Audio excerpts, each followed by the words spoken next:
Hi guys. Before we proceed to this video, we've got something very important to share with you. Neoliberalism, Inequality and Authoritarianism by Professor John V. Kofis is available for purchase. You can order it directly from the publisher Little French eBooks or through Amazon. Hello everyone, welcome to an analytical session regarding the chaotic conditions that have been created in the first couple of months of the Trump administration, and especially the last few days when universal tariffs were imposed even on some remote islands where humans don't exist. In any event, the issue here is much broader. It is an issue of how this chaos, which is domestically created by Trump behind an administration, rests, of course, billionaires, and they have come out in the last few days because of the stock market crash and the losses they suffered, and plainly stated this is not why they put this president in office. In other words, taking claim for the massive campaign contributions they made to elect this particular candidate as the GOP nominee, of course, for his second term, just as they were behind him in many of them, not all, but many of them, some of the most powerful Wall Street firms and billionaires in the United States. And so now there is, in fact, an implied acknowledgement that behind this individual are Wall Street interests, the most powerful interests. And what we have is, if this were a domestic issue only on how the elites are responsible for the chaotic conditions, which are a manifestation of the decline of the United States, which has been taking place, as we'll see, for a long time, that would be one thing. But the fact is, the United States, which is 4% of the population, but has a share, I should say, 26% of world GDP, has managed through its universal tariff policies as well as destabilization policies in the geopolitical as well as geoeconomic domains to bring about a global crisis as stock markets all over the world have tumbled and lost trillions along with the US stock market. So what we have here is indeed the global implications of what one country composing just 4% of the population is doing, impacting the rest of the 96% of the world's population at 8 billion people.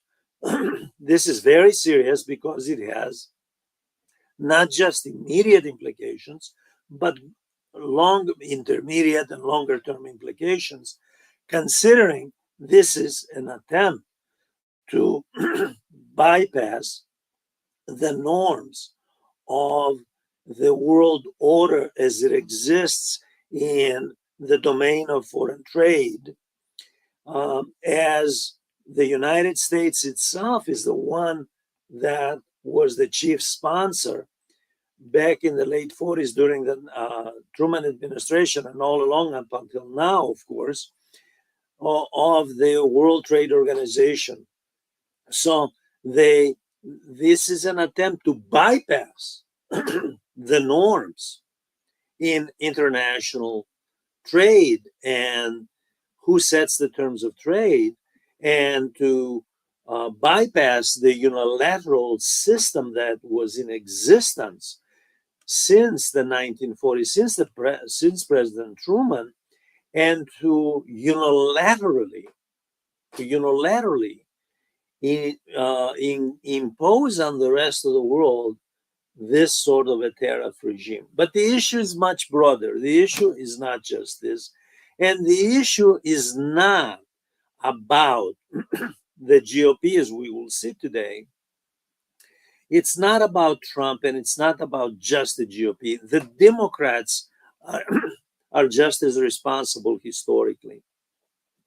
And behind both political parties are Wall Street interests, as we'll see, as those of you who have studied this issue, you know that most billionaires, especially corporations, contribute to both sides, perhaps one side more, one side less, depending on their ideological and political preferences, but they contribute to both sides. And invariably, the question is, why is this path taking place, which seemingly is a self-defeating path given the trillions of dollars lost in stock markets? And let me just point out, by the way, that the US economy, there's no such thing as a US economy or a Chinese economy. There is, under the capitalist system in the last 500 years, there's one economy which is international, it's global, it's well integrated, and it's more integrated now, especially since China became integrated in the world economy, and at the same time the Soviet bloc dissolved, roughly a little bit later, the Soviet bloc in 1990-91 dissolved, and they became integrated, they became part of the world economy. So investments are global. Portfolio and direct foreign investment is global. There's one world economy, that's the capitalist world economy. And when one country, one government, behind which are the national capitalists in the United States, is trying to unilaterally rewrite the rules of world trade because it wishes to maintain the historical hegemony of Pax Americana, that is the American century of the 20th century, which is gone, by the way. That's no longer the case. It no longer exists, except in the minds of those who follow these policies and believe they can bring back the America of the 1950s of Dwight Eisenhower, when the division of labor in the United States and in the world was very different. When there was a communist bloc during the Eisenhower administration that was largely outside both China as well as the Soviet bloc, as well as an unaligned movement forming by the late 1950s, also challenging the Western capitalist system and dealing with both sides, both the communist countries as well as the West. So that world doesn't exist. The division of labor of the United States is not what it was in the 1950s. The world division of labor is not what it was. It has changed very rapidly, and those changes are what this administration, what both the Democrats and the Republicans are resisting, and they're trying to bring back an America that is no longer there. And even the Trump "Make America Great Again," implicitly it implies that it isn't, and that somehow it can become, by bringing back 6 million lost jobs in manufacturing, bring back the manufacturing sector, when in fact this is a service economy. Almost 80% of the labor force in the United States is in the service sector. It is not in manufacturing, and the balance of that, 21%, is in the primary sector, that is mining, forestry, fisheries, agriculture, animal husbandry, as well as in manufacturing. So the primary and secondary sectors of production, primary being the aforementioned, and secondary, of course, industry, manufacturing, those are small segments of the division of labor of the United States. To undo the division of labor through tariffs, any undergraduate in an economics course who is who studies, of course, would tell you is not feasible. The great thinker in economics, German-American thinker in economics, Friedrich List, in the 19th century, did advocate economic nationalism for countries in the takeoff stage of industrial development, so they can protect the domestic producers against unfair foreign competition, which was already well advanced. He had in mind, of course, Britain, which industrialized the first industrial revolution in the 18th century. Okay, that's one issue. This is an issue of a country that industrialized in the late 19th century after the Civil War, underwent rapid technological, scientific, industrial development throughout the course of the 20th century, is now in the age of high tech and artificial intelligence. The division of labor, as I stated, the statistics is as it is, almost 80% in the service sector. And to bring back somehow a 19th century version of America, even a 1950s version, is simply delusional.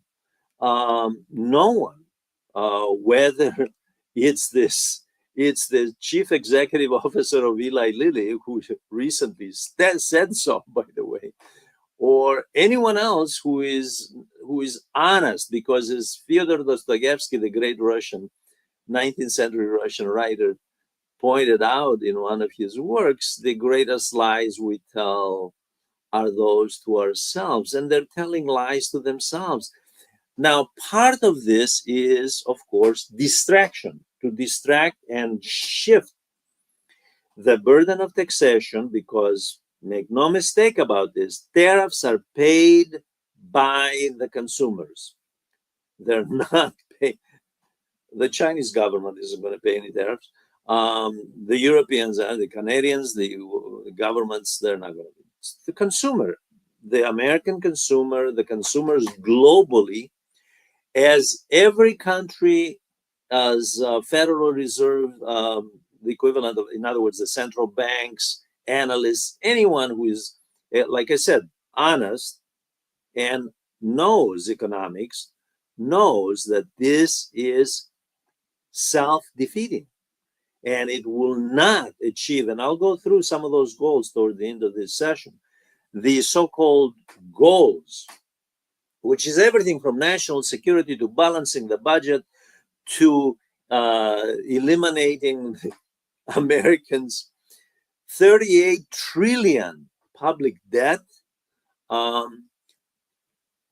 unbelievable mythology. It's as though we're back in classical Greece here, and we're reading myths about Herculean achievements, when in fact, in reality, is just escaping policymakers, and which has forced recently the people behind this administration, the Trump administration, as well as the Democrats, by the way, it's the same people, it's the same capitalist class, to come out and say, okay, put the brakes on this, we're taking a hit.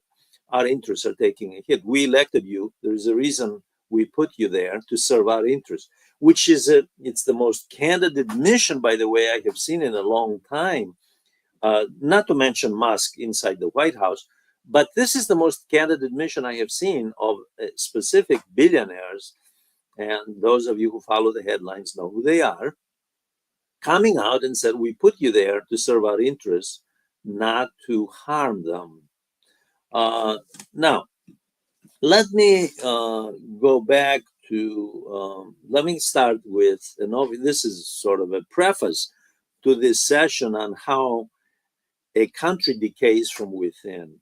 Historically, it's not just about Trump's tariffs that are the latest manifestation of American decline. A society declines from within, usually, historically, and this is the case in the United States. This has been taking place since the Vietnam War, by the way. We see this decline gradually. The neoliberal political economy, whose foundations started to be laid during the last 2 years of the Carter administration, were institutionalized during the Reagan administration. Reagan institutionalized neoliberalism, which means privatization of public property. Musk wants to privatize all of government, by the way. He said so to one of the Wall Street firms, I can't recall which one, Morgan Stanley. Morgan Stanley. He told Morgan Stanley people that he wants to privatize all the agencies. We'll see about that. Anyway, the idea is to privatize public assets, given the private sector, offer the private sector as much of the contracts of, and Musk is one of the recipients of those contracts, just recently announced, by the way, from the Department of Defense, as much of the contracts of the government to the private sector, basically outsource public jobs to the private sector, private firms. Many of them, by the way, which has been revealed in the U.S. press recently, do very little for the billions they collect on an annual basis across all government. Very little, especially so-called consultants, by the way. They offer a lot of hot air, but not much more in return for the money they receive from the American taxpayer. Okay. Now, so this has been going on for a very long time. This is not about these tariffs. It's not about Trump, and it's not about the GOP. This is a bipartisan decline. Both parties were in office, and what they, whether it was, like I said, Carter was a Democrat, right? He established some of the foundations. Then you have institutionalization of neoliberalism under Reagan. By the way, neoliberalism also means deregulation, corporate subsidies, especially shifting from social welfare to corporate welfare, anti-labor policies, anti-union policies. It means lower taxes on the wealthy and corporations, shifting the tax burden. And this tariff issue, this latest tariff issue, is a very sly, very stealthy way of shifting the tax burden on the consumer, by the way. It's an indirect tax, and indirect taxes, those of you who have studied economics know, are regressive, by the way. They are regressive, and this is why there's almost universal agreement, even among Republicans, that what this is doing, it is going to contribute not just to a U.S. recession, by the way. And some have argued, like I think it was Larry Fink from BlackRock Corporation. Well, we're already in a recession. Okay, we are. In any case, this is going to precipitate a recession, in other words, economic contraction. And it isn't going to stay in the United States. Like I said, capitalism is a world system. That means the world economy is going to go into recession. The US will be lucky to reach 2% GDP growth in 2025 because of these regressive policies, hitting the consumer with the tax burden while proposing to cut $4.5 trillion, most of it going to the wealthy and to corporations. This is the sort of policy that has been followed, and it is indicative that this is a very desperate attempt to keep the capitalist class strong, because the American elites, political and socioeconomic elites, as well as the institutional elites, identify the strength of the economy and the national interest with the capitalist class, by the way. The stronger the capitalist class, not with the welfare of all people. Okay?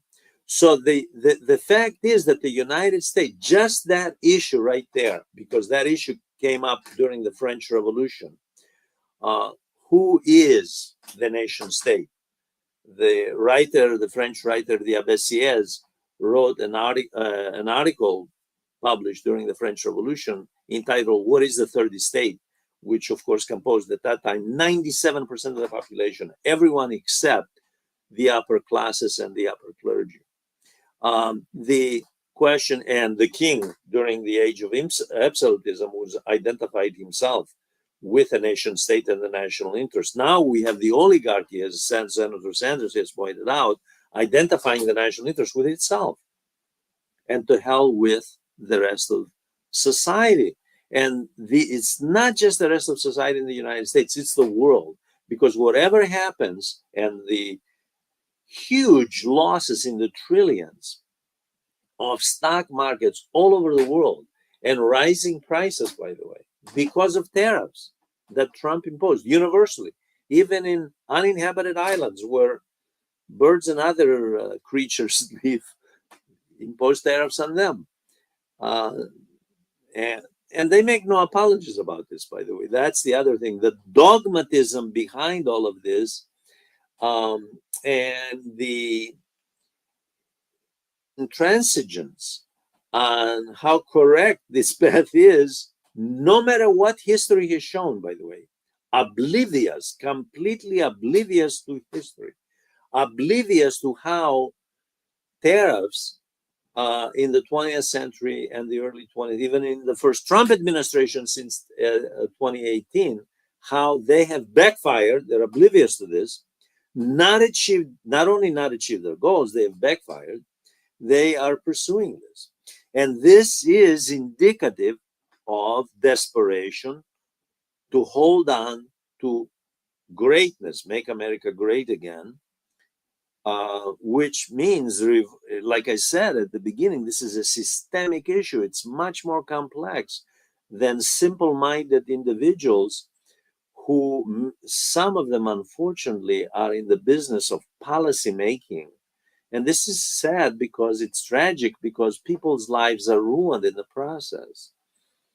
Now, most societies in the world, in the history of civilization, let me start with the Persian Empire under Xerxes, and then 5th century Athens from Persia, which expanded east and expanded west, attacking in search of trade routes to the west, attacking Greek city-states, to 5th century Athens, imperial policies, to the Roman Empire, to the British Empire, and now the United States. Most societies have declined because the state, the imperial state, was endeavored to expand and overreach, if you will, and exceeded the spending on defense in order to achieve economic goals, whether it was trade routes in the ancient world, or seek gold mines and so forth, or today market share and determining the terms of trade at the expense of trade partners, as the United States under Trump is currently doing, was doing it under Biden as well, by the way.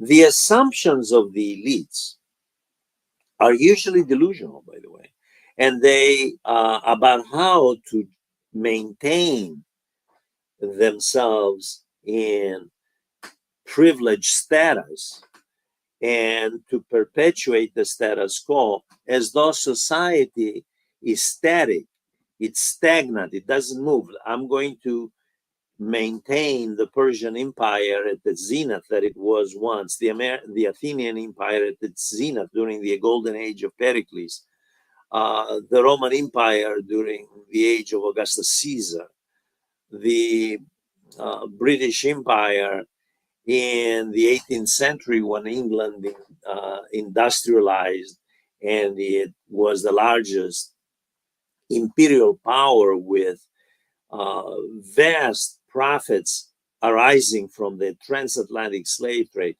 The fact is that all of these were delusions. The United States now wanting to go back to the era of the early Cold War, of Pax Americana then, when in fact the world, history has moved forward. The division of labor has changed. Conditions have changed. There are new players, and at the core of the world system now, the major new players, China with the BRICS group behind it, and China is not going to cave to the United States. Argentina already did with apologies, but Argentina, run by Javier Milei, the president, of course, is a neoliberal, and he will do whatever it takes to be on Trump's good side and on the side of those who follow neoliberal politics in Argentina. But other than that, the fact is that the rest of the countries are going to wheel and deal, many of them, obviously, depending on how much power each has, how much leverage they have vis-a-vis the United States. And the United States is using the fact that they have less leverage, not all of them, many of them have less leverage, in order to determine the terms of trade, in order to prevail in this unilateral move with tariffs. Now, concurrently with this chaos that the tariffs have brought about, what we have in the United States is an attempt to go as pure toward neoliberalism of dismantling government agencies, bringing in and creating a clientelist state that is like the global south has, where there's a large patronage system running the bureaucracy, getting rid of the professional merit-based system, although they argue they're doing it on the basis in order to professionalize government. They're doing it in order to create a clientelist state, a patronage state system, a bureaucratic patronage, the way it was before the progressive era, 1900 to 1920 in the United States. In other words, late 19th century corruption and patronage at all levels of government.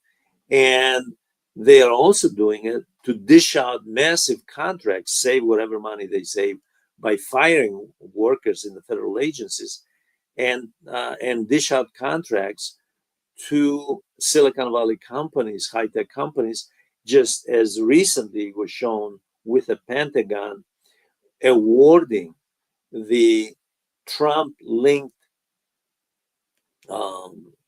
high-tech barons, including Musk, by the way, with massive contracts. So these people are indeed behind, these people, I mean the elites, the socioeconomic elites, are indeed behind what is happening here. Now, it is true that they're inadvertently taking a hit, and they have started barking at the administration for losing so much money. But the fact is that they're in it for the long haul, and they have long pockets. The ones who are hurting as much today as they were hurting during the decline of the British Empire, the decline of the Habsburg Empire, the decline of the Roman Empire, Athenian Empire, Persian Empire, the ones who always take the hit are the ordinary working people. It is no different today for the United States. The ordinary working people are the ones who are paying the price. And this policy of tariff, which is a manifestation of American decline, by the way, because no country, by the way, which is in a position of ascending power, that is rising power. Take China. China is not doing this. Why? Because it can compete globally. In fact, by the way, China has zero tariffs on 30 out of 48, I believe, countries in Africa. Zero. Okay? And the result has been that Africa, this is in the last 40 years, Africa is now China is now Africa's number one trading partner. Okay? So from a few $billion in trade between Africa and China in 2000, it's now well over $250 billion, well over that. And Africa is the poorest country on the planet, by the way. Okay, so countries that have the strength, the economic depth, the future prospects, by the way, that's the other thing. Economy is, as the great John Maynard Keynes, many of you know him because you know about the New Deal of the 1930s in the United States. But the fact is, Keynesian policies are global, were global, and remain, remnants of those remain around the world. Um, as he said, we don't live in the past, we live now, and we hope for a better future. So the fact is that the United States is doing what it's doing because it's declining. It's not on the ascendancy like China. China's not doing this. Why? Why isn't China doing this? Did the U.S. just invent these elites behind Trump and the Democrats? Just reinvent the wheel? Is that it? They found a way to cheat the rest of the planet to somehow and to benefit themselves. And of course, they argue that the rest of the planet cheats them, by the way, to be fair. And we'll look into their arguments. The question is whether societies that are in decline have common traits, and whether these common traits uh, have a lesson to be learned.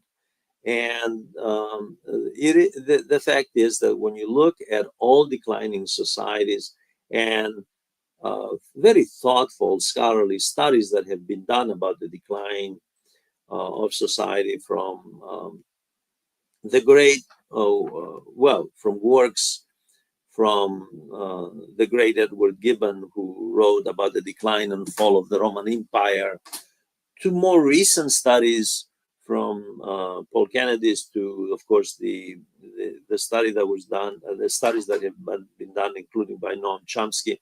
Many studies dealing with the theory of declinism and decline of societies, great powers. What you have are certain common denominators, namely excessive military spending,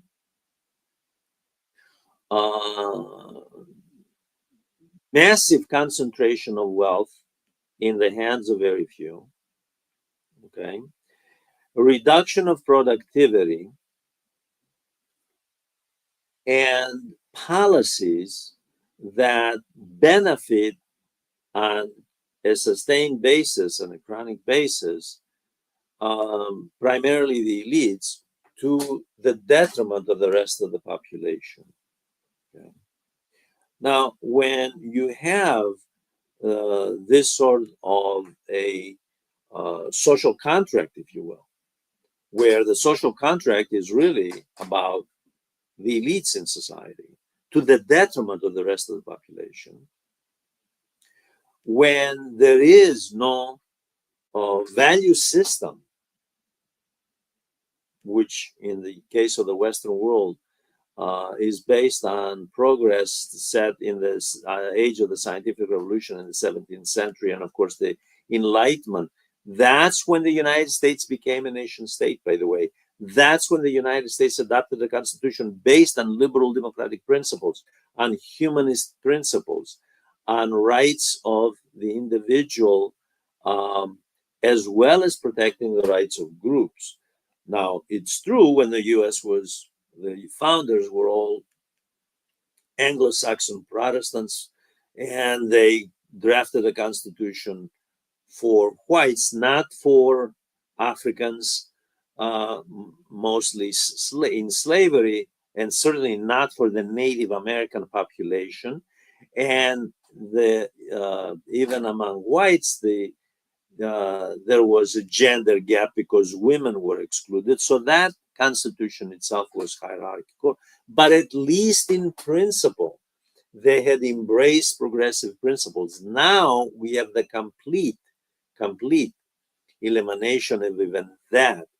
And this is also characteristic of declining societies. They abandon any humanist anthropocentric, to use the Greek word, human-centered, if you will, man-centered, human-centered worldview, policies based on social justice, in other words, and human rights, that goes out the window in favor of policies intended to maintain the status quo ante what existed before, the glory of the past, in other words, which is gone, and intended to preserve that group as long as possible, to the detriment, although they realize, by the way, that the rest of society is in crisis, just as the United States is today, by the way. The idea that the United States is not in an institutional crisis is simply not borne by the reality of what is happening in this country, given the abandonment of those principles of progress of humanity and civilization, of those principles of liberal democracy of the 19th century, of the 18th centuries, rooted in the 17th century scientific revolution era.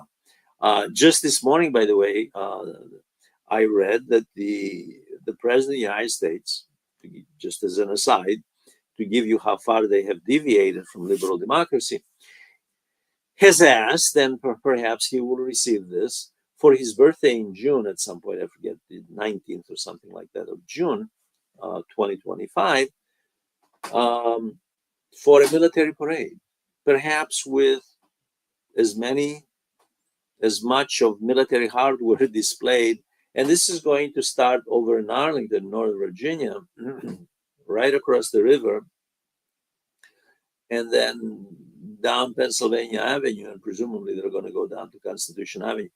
And this idea of an elected president in a liberal democratic society having a military parade with military hardware and airplanes flying over this invokes images of, at the very least, the global South dictators.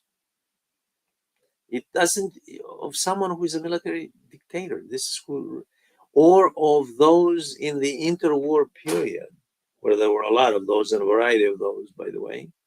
It certainly doesn't invoke an image of a leader elected to cater to the interests of the public, but rather a Julius Caesar reborn in Washington, D.C. This is the sort of thing which made me a number of years ago look at what was happening in the United States. They looking at declinist theories, looking at the decline, and looking at this sort of behavior especially by Trump in the first administration, and now in the second. Like I said, this just happened today. That he wants a parade, a military parade, like a Roman emperor. And this sort of thing makes you wonder whether the commitment to social progress is there, or is this all designed to project an image, as Niccolo Machiavelli, the 15th century Italian philosopher, pointed out, of the prince. He had a book entitled, or he wrote a book entitled The Prince, of the prince projecting an image to the public of power when in fact there wasn't much power. There was decline. In the background, there's decline, by the way. There's decline. And all you have to do is look at the statistics of everything from poverty to the rising socioeconomic gap, okay, to the prospects of what happens to upward social mobility on the part of the working class and the lower middle class. This, because of inflationary conditions created by policies intended to concentrate capital in the hands of very few people. Now, amid of all this, it is unfortunate that the media focuses narrowly on personality cult, namely Trump. That's who's in office, by the way. I in the past I have said, well, you shouldn't just be looking at Trump. this is not about Trump. This is really a systemic issue. This is decline in the United States was long before Trump, by the way. Trump didn't cause the decline. He's a manifestation of it. He is the extreme example of it right now. But there are people behind Trump, and institutionally, this has been taking place for a long time. Yet the media focuses on that. It focuses on specific personalities. And the liberal media blames the GOP, that is Republicans. The conservative right-wing media blames Democrats. They started this. They're responsible for the current inflationary conditions and contracting economy. However, we have individuals who have benefited. It's not just Musk, by the way. BlackRock, the world's largest investment firm, run by Larry Fink, I believe they manage something like $13.5 trillion. BlackRock was behind Obama. BlackRock supported Biden. Now, Larry Fink is, according to reports, BlackRock CEO is supposed to be one of Trump's closest advisors. And this is a typical corporation supporting both sides and benefiting from both sides. Under Biden, BlackRock benefited because it reached a certain understanding in terms of its role in Ukraine with Zelensky to secure a market share in the Ukrainian economy during the reconstruction process, and of course, in the process of Ukraine transitioning back to peace, if that, of course, comes to pass. Now we find, as soon as Trump came on board, he began to talk about, show you about how decline starts from within. Trump started talking about annexing Greenland, taking the Panama Canal, making Canada the 51st state, such talk. Well, within days after he made this announcement a couple of months ago, BlackRock benefited because it reached a contract deal with a company where BlackRock had invested a couple of percentage, 2 or 3% of its investment of the company, Hutchinson. It's called Hutchinson. It's based in Hong Kong. It's owned by a Chinese billionaire family. It owns 2 ports, by the way, in Panama. And BlackRock reached to make a deal to buy those operations, those part operations, right after Trump threatened to seize the canal. The billionaire family figured, okay, BlackRock owns a chunk of this company. We'll sell him the rest of the stock for those 2 specific ports. So you see, there are the direct beneficiaries behind policy, and it is Wall Street firms. BlackRock is just an example. Musk recently secured, I believe, close to 7 billion from defense for his SpaceX company. The rest went to Bezos, to Amazon, to other companies companies that are behind the Trump administration. It is very difficult for these elites who benefit from huge multi-billion-dollar contracts to stand up and oppose an administration that rewards them with tax breaks, deregulation, contracts, outsourcing jobs from the public sector to the private sector. It's very difficult for these billionaires, and it is these billionaires who derive the benefit. And that benefit, however, is not to be confused with a national interest and to be equated with something that is good, something that is beneficial for the entirety of the American population. It's only good for them. That's it. It is not something that translates to benefiting the American worker, the American middle class, because when you look at statistics, they speak for themselves. Downward social mobility in the United States, this is before Trump, by the way, but it's accelerating. Downward social mobility, okay? Stagnant wages, rising inflation, okay? The cost of three major things, I've made this point many times in the past: healthcare, college education, and housing. Those three things are way up because of neoliberal policies of the private sector determining public policy, by the way. The European, I'm going to spend a little bit of time on the European reaction.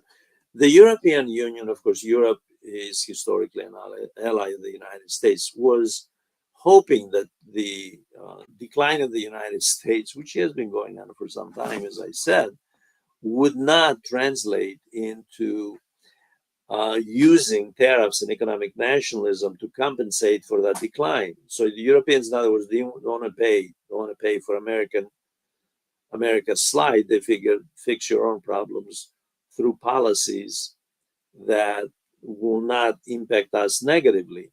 Well, this didn't happen. So now the Europeans, um, some European leaders are arguing that the United States is indeed using the rest of the world, Europe included, a major trading partner for the United States historically, by the way, is using tariff policy to essentially extract money from those countries, from its trading partners, so that it can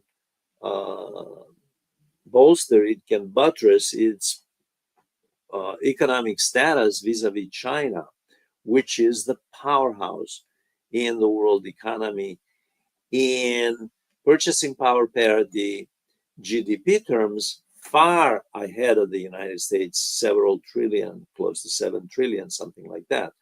Not in nominal value yet, but in purchasing power parity. So the Europeans feel that the United States is using economic nationalism tariff policy at the expense, at their expense, and they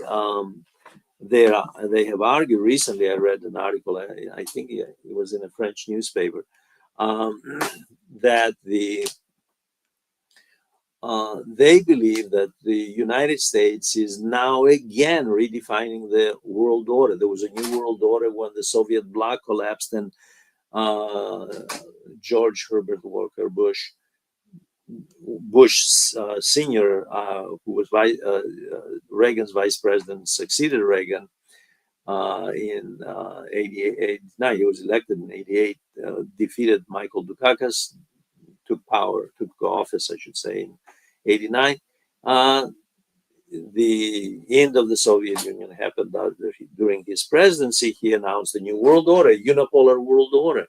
Well, the benefits of the unipolar world order did not benefit the United States. The derivative impact was China benefited.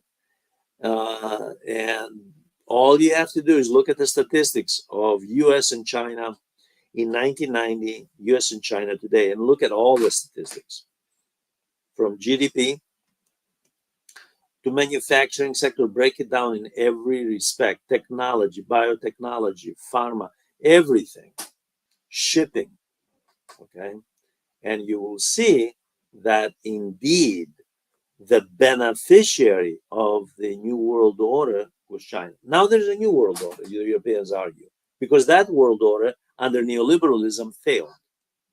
Actually, neoliberalism, as the Japanese, a few years ago, the Japanese finance minister was in Washington visiting Biden, and he said, well, the neoliberal world order, globalization, actually didn't help us and didn't help you either. you meaning the United States, it actually really helped China. So we got to put an end to that. Um, Now, of course, Japan, because of American tariffs, is back in the embrace of China, along with South Korea, by the way. The unlikely partnership of Japan, South Korea, and China, not exactly the best relationship historically. Those of you who know Asian history, you know that historically, these are not exactly countries that don't have inimical relationship. They have had some very bad history primarily because of Japan. Not that China, by the way, before the Mao Zedong's revolution did not have the Korean Peninsula as its primary satellite, along with Indochina on the other side to the south.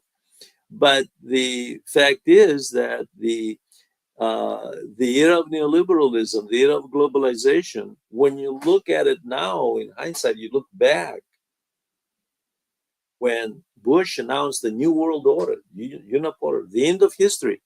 There were unfortunately hollow intellectuals in the United States who argued that this is it forever. We're going to be at that position. Well, history has proved the other way. History has proved that the end of history is not the end of history. Anyway, the Europeans have argued, well, the US is now announcing another new world order, and it's at our expense. It's not just China, and by the way, just this morning also, besides the military parade that Trump wants for himself, he also announced clobbering China for another 50%, as though that would bring results, even better results, when China has more leverage, even according to Trump, than the US, for a very simple reason. Its economy is well integrated with the US and the world economy, and China is the one buying that holds. Now it has stopped buying, it has started selling. It holds so much of the US public debt in the form of treasury bonds, and it is the major trading partner, not just to Africa. I mentioned Africa earlier, where 30 countries pay no tariffs for Chinese to the Chinese. Chinese don't charge them tariffs. They just export zero tariffs. Okay, China is the number one trading partner of the world. It's not the United States, by the way. Now, so the idea that there's going to be 50% more tariff on top of, I believe it's 54 or 56% right now. So he's going to bring it up. They can bring it up to any level. It's more self-destruction. Even some of the billionaires I was reading, some of the hard-nosed, dogmatic, right-wing billionaires, I won't mention names,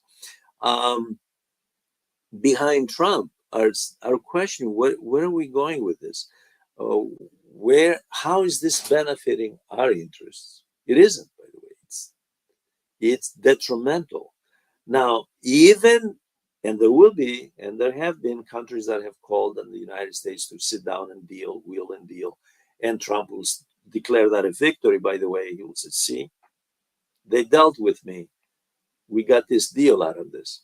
Well, in the meantime, there has been enormous damage to the US economy, by the way. In the meantime, the trillions are still lost.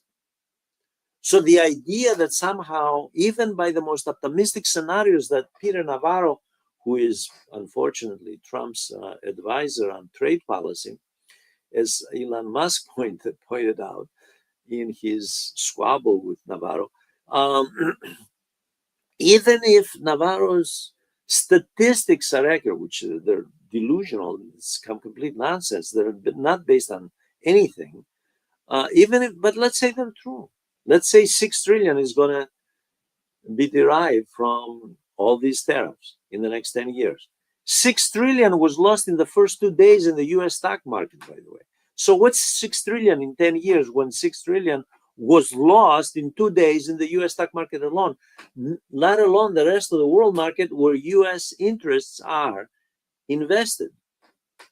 This is the enigma about all of this, which, like I said, if I were not retired and still teaching and explaining all of this, even to my undergraduates, they would get it.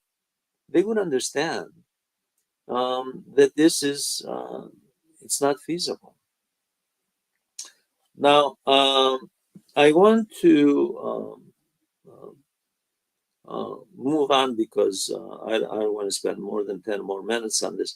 I want to move on to some of the, to give the Trump administration and its supporters, not just Trump, but both parties, by the way, because they're economic nationalists on both sides. In fact, Biden continued the economic nationalism of Trump, and in a very stealthy way, he accomplished things during his administration in Ukraine, namely cutting off the U.S. The Russian energy supply to Europe by encouraging Russia started the war in Ukraine, by encouraging Ukraine to have a military response instead of a diplomatic settlement to that conflict. Okay, Russia started it, no doubt, for the reasons, of course, that I have explained in previous sessions, namely, it felt that its national security interests were threatened because Ukraine is right on its border, and to become a NATO member and to see NATO expand eastward through the Transcaucasus region into Central Asia was just too threatening for Russia. Which, by the way, it's not China. It's not the Chinese economic powerhouse. It has nuclear weapons, but that's it. Now, the U.S. government has argued that it can address through tariffs. These are the justifications for tariffs. Although I see all of these things that they're arguing for as signs of how decline, in the back of their minds, decline is a reality. They argue that tariffs are important because we're going to address the reshoring issue, bring back factories, which, like I said, the CEO of Lilly, among others, by the way, not just Lilly, I just mentioned him because Eli Lilly is the world's largest pharmaceutical company, have said, no, this is not going to happen. There's not going to be much reshoring. You're not going to see this because from 2018 to 2020, Trump was in office. This was tried then. You didn't see much of a return of reshoring, by the way. And even some of those jobs that were reshored, okay, didn't mean anything because so many other jobs in other sectors were lost because of economic nationalism, of tariffs at that time. So you would think they would have taken notes from that experience while this administration was no one else was. They can't blame the Democrats, not that the Democrats deserve not to be blamed, but the fact is they can't blame anyone except themselves because they were in office, they pursued this, and the result was not good. They did not achieve the publicly stated goals of restoring the manufacturing sector and high-paying manufacturing jobs. By the way, I want to, since I said high-paying jobs, the Trump administration and the populist far-right wing argue, not that, again, the Democrats make some of the same arguments, that they're doing all of this in the name of job creation. When in fact, at the core of this issue, by the way, I want to underscore this, is maldistribution of income. They are not addressing maldistribution of income, so they're looking for distractions like economic nationalism through tariff policy that make matters worse for the entire world, not just for the American working class, the entire world's working class. Okay? So instead of addressing the fact that America's CEOs are making 500 times more than the average worker, and that there are a handful of billionaires in the United States that own more wealth than the bottom two-thirds of the population. According to some statistics, the bottom 90% of the population. They're not addressing that. They're not addressing the fact that during the Eisenhower administration, there were huge taxes on the wealthy and on corporations. And now it's not that they have come down to around 21%, formally speaking. There are so many loopholes that they are evading paying that amount, the formal amount. Okay. So the issue of tariffs is a distraction issue because they want to give back. They gave back 2 trillion, close to 2 trillion to the richest Americans and corporations in 2017. They meaning the Trump administration. And now they want to give back more. Like I said, there's a bill on the table, 4.5 trillion. Now, the other issue they argue is they want to use the tariffs to punish illegal immigration from south of the border, from the Rio Grande River, coming up to the US, and from Canada, as though there is a huge problem with Canada, illegal immigration. There are very few coming in illegally from Canada. In any case, the idea that tariffs will stop illegal immigration is not supported by empirical data. It's that simple. I don't have to explain it to you. It's common sense. There's just no statistical analysis that supports this.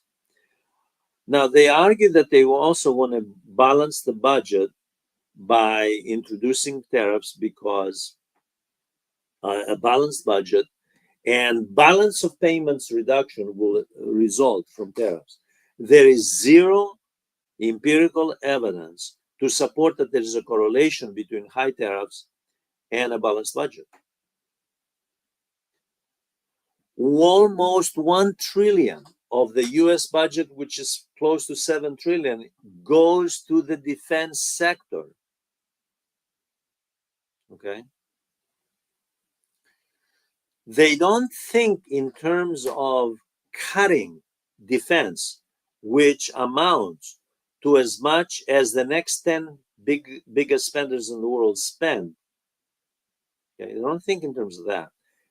They think in terms of let's take money from foreign companies as though the foreign companies pay the money.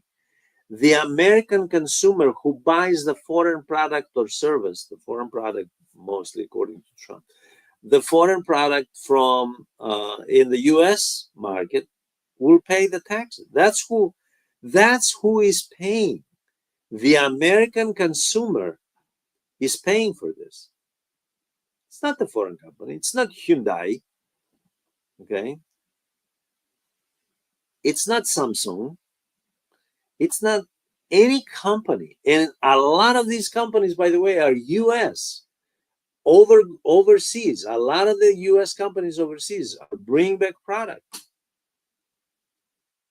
The American consumer is going to pay the price. They also argue that tariffs, and I mentioned this before, help benefit labor, they benefit no one. Tariffs are historically counterproductive to all classes, most especially labor. Some elements within the elites do benefit, by the way. Specific companies do benefit, okay? But it's to the detriment of the capitalist economy overall, not just in the US, but globally. That's a fact. They argue that tariffs help strengthen national security because some elements include strategic minerals like copper and so forth, and other raw materials like lumber from Canada and so forth. There is, again, no evidence to support this claim either. The idea that the golden age of Trump is going to come through tariffs is not born by the experience of the US markets, US market conditions, US consumer sentiment, public opinion polls, which are against what Trump is doing. Nothing. There is zero support for this, except for stealthily billionaires who have other derivative benefits from this administration, from tax cuts to deregulation, so for contracts, outsourcing contracts. They are still quietly are supporting him and hope he would scale back. Now, is there a solution to American decline? If the elites are the problem, if they are the ones behind the decline, because they are placing their narrow interests above the interests of the rest of society, to the detriment of the rest of society, what is the solution? A social contract that takes into account the interests of all people and a political economy, even within capitalism. And I'm not suggesting that the US is going to go socialist at all. I don't see that at all. I see the US becoming more authoritarian capitalist, because this is authoritarian neoliberalism in practice right now under Trump. This is authoritarian neoliberalism, make no mistake about it. When you look at how this administration, especially, it started with Biden, but especially now, how it has regimented everything from universities to law firms suing Trump or pro-Trump elements, by the way, how it has regimented the entire institutional structure to conform to neoliberalism, to authoritarian style neoliberalism, you see that, in fact, society is not headed toward the more open society. The U.S. is not headed toward a more open society. It's not going to become a liberal democracy anytime soon. The problem is not China or countries competing with the United States. And granted, by the way, they do. Let me just end with this. It is true, by the way, maybe I should have explained this before. It is true that some countries have an unfair tariff advantage. But you know who, by the way, permitted that? The US. When you go back to the Bretton Woods system, when you go back to the Truman presidency, the US deliberately used tariffs and balance of payments, the balance of payment structure, the trade surplus, trade deficit issue, in other words, for geopolitical reasons, strengthening, for example, Germany, Japan, South Korea, Taiwan, strengthening central countries through the Marshall Plan, all of Europe, for geopolitical reasons to counterbalance the Soviet Union. But not just that. If you study the history of tariffs, what you find is that the US mindset then was the same as China is today.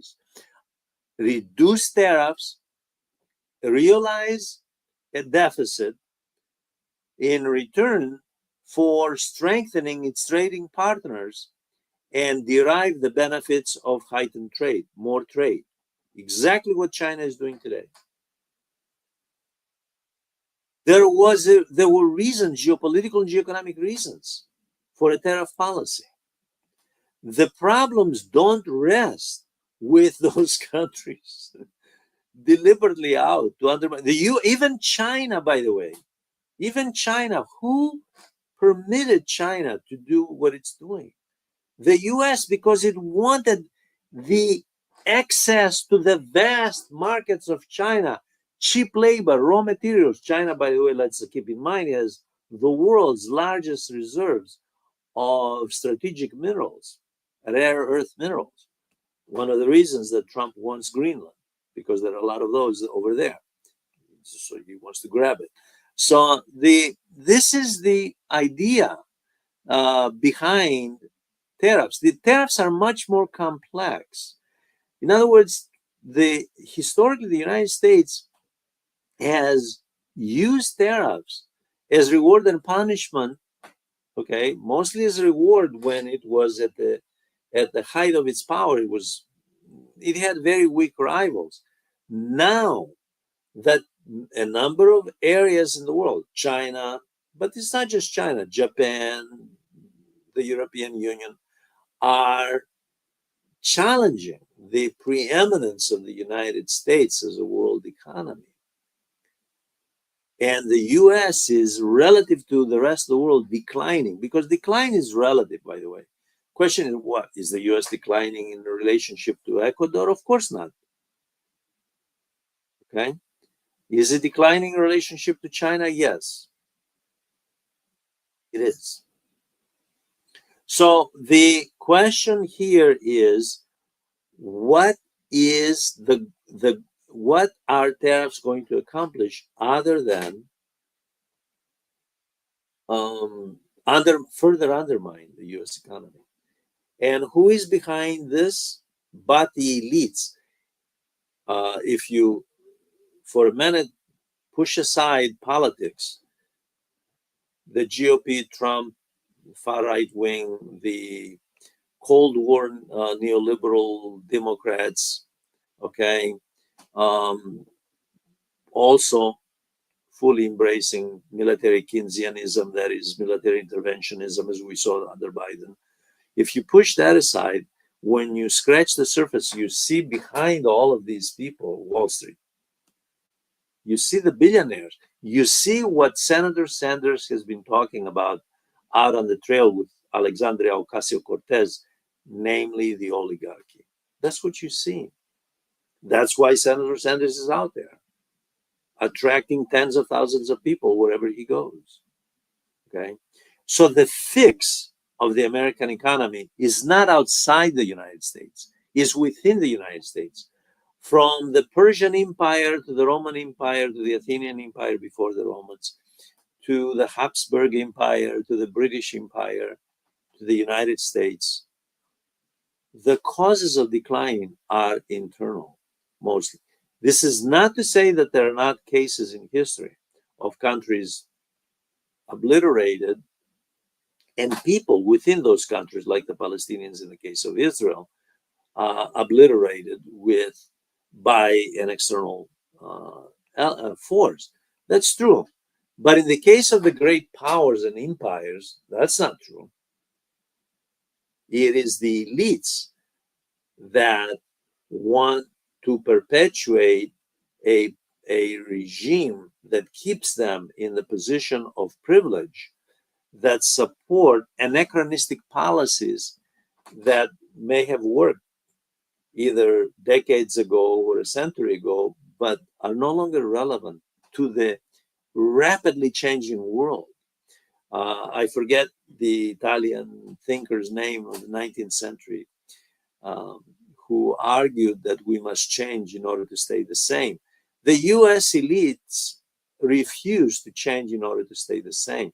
They refuse to confront the real world. So we have a world of delusions packaged in policies intended in part as distraction, because that distraction serves to maintain at least this status quo that continues to erode the role of the working class in society and the middle class. I want to thank you for listening. I want to encourage you to ask questions, write comments, and by all means, please join this channel, which is educational and is very well managed by my very good friend, Asad Alim. Thank you very much.